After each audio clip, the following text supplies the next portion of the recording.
आप सभी को हमारी राधे राधे। आप सभी का हमारी इस वीडियो में स्वागत है। जैसे कि मैंने पहले भी अपनी पहली वीडियो में बताया था कि हिंदू धर्म में माघ मास के महात्म को सुनने का बहुत महत्व है।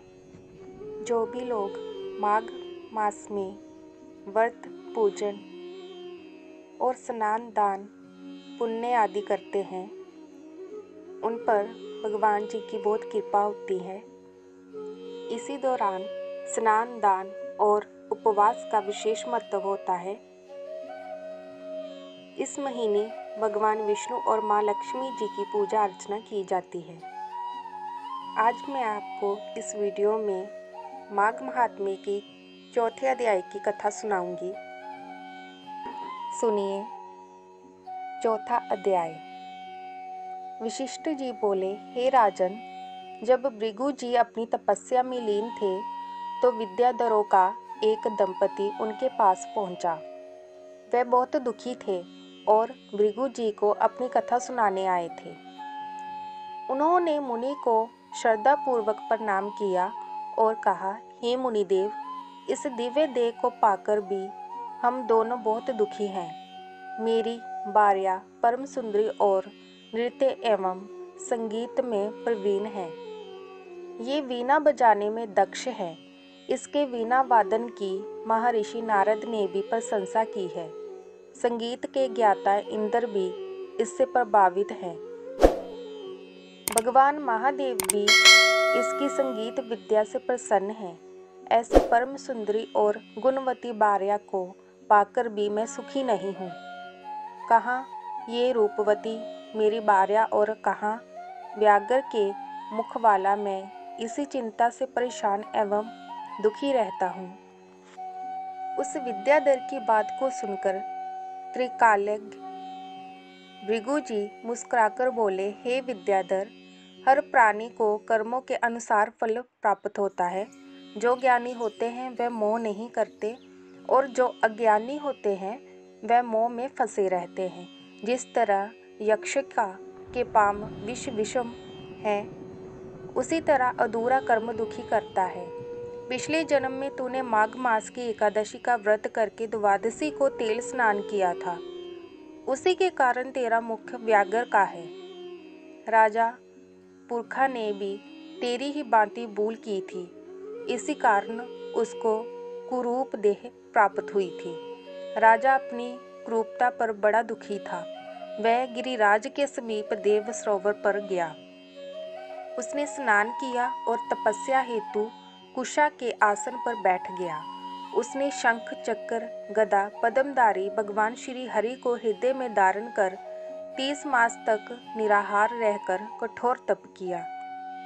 भक्त वत्सल भगवान श्री हरि राजा की तपस्या से प्रसन्न हुए। उन्होंने राजा के सम्मुख प्रकट होकर कहा, हे राजन, मैं तेरी तपस्या से बहुत खुश हुआ। इतना कहकर भगवान ने स्वयं अपने शंख से जल लेकर राजा का अभिषेक किया, जिससे राजा का शरीर सुंदर हो गया। भृगु जी बोले, हे विद्याधर, ये सब तेरे पूर्व जन्म का ही फल है। यदि तुम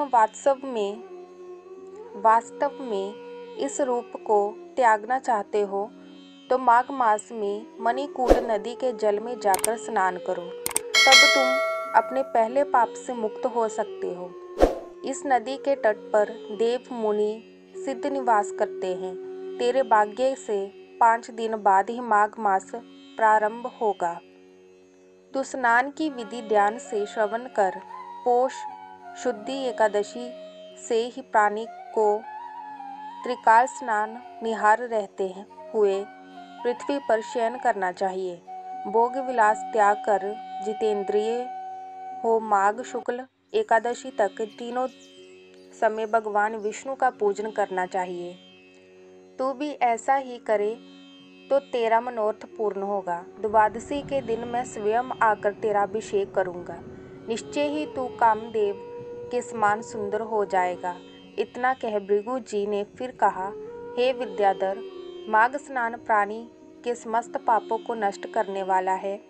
इसका फल तप और यज्ञ से भी श्रेष्ठ है। पुष्कर, कुरुक्षेत्र, ब्रह्मावर्त, मायापुरी, हरिद्वार, काशी, प्रयाग, सागर संगम के 10 वर्ष तक निरंतर स्नान से जो फल प्राप्त होता है, उसी प्राणी को माघ मास में केवल 3 दिन के स्नान से ही प्राप्त हो जाता है। जो स्वर्ग की कामना करते हैं वे मकर के सूर्य में स्नान करें। इससे आयु, आरोग्य, रूप, सुख, सौभाग्य की प्राप्ति होती है। जो नरक और दरिद्रता से भय करते हो वे सदैव माघ स्नान करते रहें।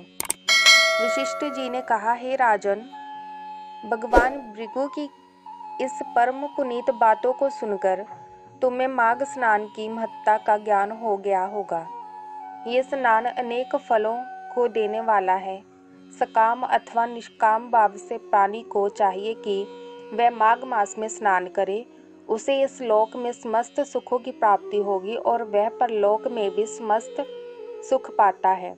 माघ मास के दौरान से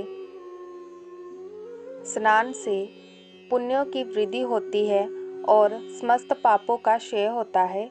सतयुग में तप, त्रेता में ज्ञान और द्वापर में कर्म फल देता है। उसी तरह माघ स्नान सब युगों में श्रेष्ठ फल का देने वाला है। ये स्नान समस्त वर्ण और सभी आश्रम वालों के लिए फल देने वाला है। वशिष्ठ जी बोले, हे राजन, भृगु जी के समझाने पर उन विद्याधर ने अपनी स्त्री के साथ आश्रम के पास झरने में ही विधि पूर्वक माघ स्नान किया। भृगु जी की कृपा से उसे सुंदर देह प्राप्त हुई और उसका दुख दूर हो गया। वह कामदेव के समान सुंदर मुखवाला होकर अपनी पत्नी के साथ विहार करने लगा। तपस्या पूर्ण करके भृगु जी अपने शिष्यों सहित पर्वत से उतरकर अपने आश्रम को चले आए। हे राजन, जो इस परम पुनीत कथा को श्रवण करता है उसके समस्त मनोरथ पूर्ण होते हैं। भगवान श्री हरि नारायण की जय। लक्ष्मी माता की जय। माघ मास महात्म की आगे की कथा सुनने के लिए हमारे चैनल को सब्सक्राइब कीजिए, वीडियो को लाइक कीजिए और इसे ज़्यादा से ज़्यादा शेयर कीजिए। धन्यवाद।